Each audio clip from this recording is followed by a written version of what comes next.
Hello friends, నమస్తే. ప్రశాంత్ రోడ్డెక్కే పరిస్థితి వస్తుంది. అందరిలో అమర్దీప్ బెటర్.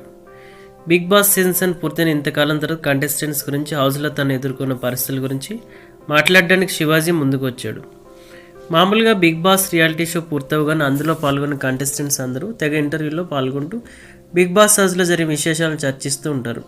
కానీ బిగ్ బాస్ సీజన్ 7 పూర్తవగానే జరిగిన గొడవల వల్ల కంటెస్టెంట్స్ ఇంటర్వ్యూలు ఇవ్వడానికి కుదరలేదు.